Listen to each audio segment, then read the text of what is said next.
آج ہم 12ویں سپارے کے چند مضامین آپ کی خدمت میں عرض کریں گے۔ اللہ تعالیٰ نے فرمایا کہ زمین پر چلنے والے ہر جاندار کا رزق اللہ کے ذمہ کرم پر ہے۔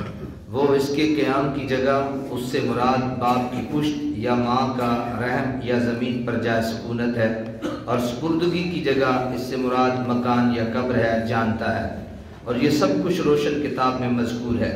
مزید فرمایا کہ تخلیق کائنات کا مقصد انسان کے خیر و شر کی آزمائش ہے۔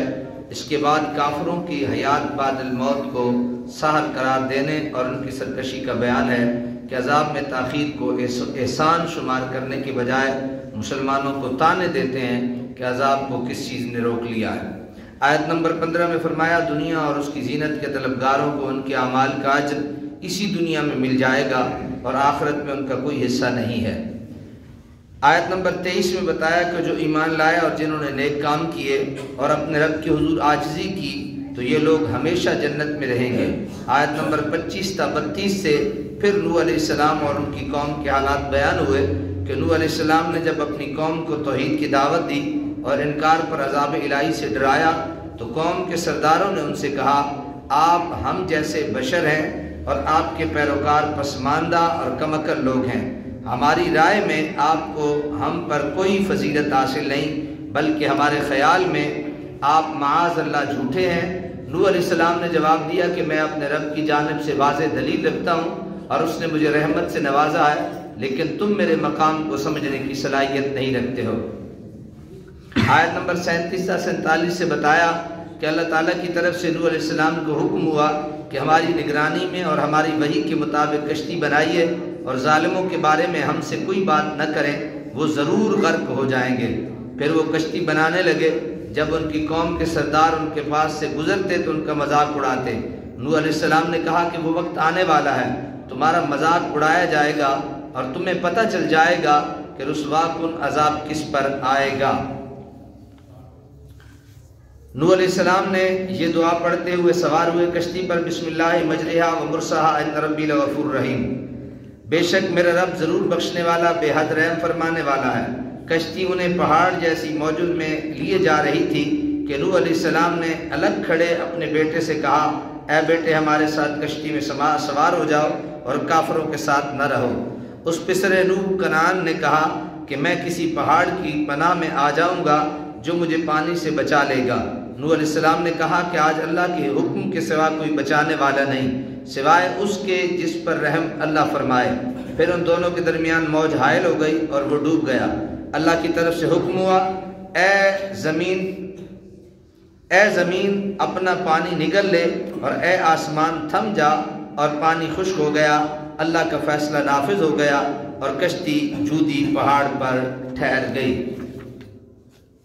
آیت نمبر 61 سے حضرت صالح علیہ السلام اور ان کی قوم سمود کے حالات کو بیان کیا گیا ہے۔ حضرت صالح علیہ السلام نے کہا کہ اے میری قوم اللہ وحدہ لا شریک کی عبادت کرو، اس سے بخشش طلب کرو اور اس کی بارگاہ میں توبہ کرو۔ اس نے تمہیں زمین سے پیدا کیا، اسی پر آباد کیا۔ قوم صالح نے جواب دیا اے صالح ہمارے آباء و اجداد کے معبودوں کی عبادت کو روکنے سے پہلے ہمیں آپ سے بڑی امیدیں تھیں، لیکن اب ہمیں آپ کی دعوت کے بارے میں شکوک ہیں۔ صالح علیہ السلام نے اپنی قوم سے کہا کہ اللہ کی اونٹنی تمہارے لیے نشانی ہے، اسے چرنے کے لیے آزاد چھوڑ دو، اسے تکلیف نہ پہنچاؤ ورنہ تمہیں عذاب پہنچے گا۔ انہوں نے اونٹنی کی کونچیں کاٹ ڈالی۔ صالح علیہ السلام نے کہا صرف تم 3 دن اپنے گھروں میں مزے اٹھاؤ، پھر اللہ کا یقینی عذاب آئے گا۔ آیت نمبر 69 سے اس بات کا بیان ہے کہ حضرت ابراہیم کے پاس فرشتے بشری شکل میں آئے۔ انہوں نے اجنبی مہمانوں کے لیے بچھڑے کا بنا ہوا گوشت تیار کیا۔ پھر جب انہوں نے دیکھا کہ مہمان خانے کی طرف ہاتھ نہیں بڑھا رہے تو ان کو ڈر محسوس ہونے لگا۔ فرشتوں نے کہا ہمیں قوم لوط کے عذاب کے لیے بھیجا گیا ہے۔ حضرت ابراہیم کی بیوی کھڑی تھی، اس پر وہ مسکرائیں تو فرشتوں نے اللہ تعالیٰ کی طرف سے انہیں حضرت اسحاق اور ان کے بعد حضرت یعقوب کی بشارت دی۔ انہوں نے حیرت سے کہا ہم دونوں میاں بیوی بوڑھے ہیں، اس عمر میں اولاد کیسے ہوگی؟ فرشتوں نے جواب دیا اے اہل بیت ابراہیم تم پر اللہ تعالیٰ کی رحمتیں اور برکتیں ہوں، اللہ تعالیٰ کی قدرت پر تمہیں کیوں تعجب ہے؟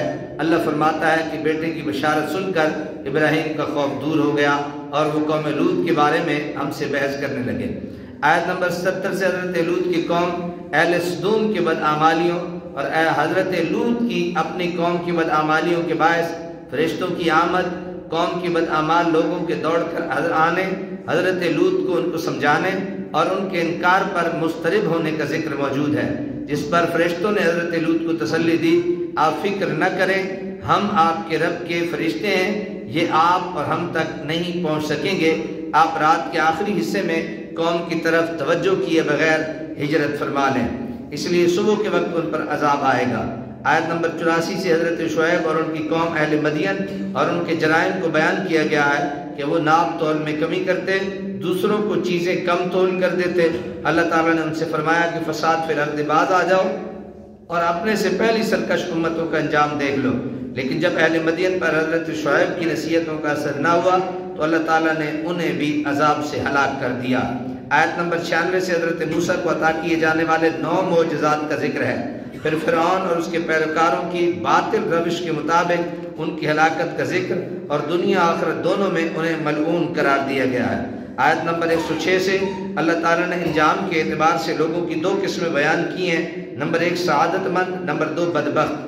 بدبختوں کا ٹھکانہ جہنم ہے جس میں وہ ہمیشہ رہیں گے، اور نیک بختوں کا ٹھکانہ جنت ہے اور وہ اس میں ہمیشہ رہیں گے، اور ان کے لیے اللہ تعالیٰ کی طرف سے نہ ختم ہونے والی عطائیں ہیں۔ آیت نمبر 110 میں حضور صلی اللہ علیہ وسلم کو تسلی دی کہ جس طرح یہ لوگ قرآن کے بارے میں اختلاف کرتے ہیں، اسی طرح قوم موسیٰ نے تورات کے بارے میں بھی اختلاف کیا تھا اور ان کے اعمال کا پورا پورا بدلہ انہیں دیا گیا۔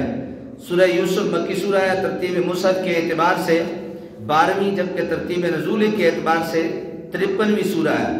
جیسا کہ نام سے ظاہر ہے، سورہ میں حضرت یوسف کا ذکر اور قدر تفصیل کے ساتھ ہے، یہی اس سورت کی وجہ تسمیہ ہے۔ اس سورت میں یوسف کی مشکلات کے بعد کامیابی کا ذکر فرما کر حضور صلی اللہ علیہ وسلم کو تسلی دی گئی کہ اس میں علم تعبیر الرؤیا کا ذکر ہے، اور اس بات کا بیان ہے کہ وفا، امانت، عفت، صدق، صبر اور توبہ سے بندہ اللہ کی بارگاہ میں قرب اور مقبولیت حاصل کرتا ہے، اور یہ کہ قید ہو یا آزادی، توحید اور اللہ کے دین کی دعوت کا عمل جاری رہنا چاہیے۔ اس صورت میں گزشتہ امتوں کی تاریخ، قوانین، نظام حکومت، تجارت اور سزا کے طریقوں کا ذکر موجود ہے۔ ایک چیز جو ہم نے اللہ تعالیٰ عمل کی توفیق عطا فرمائے۔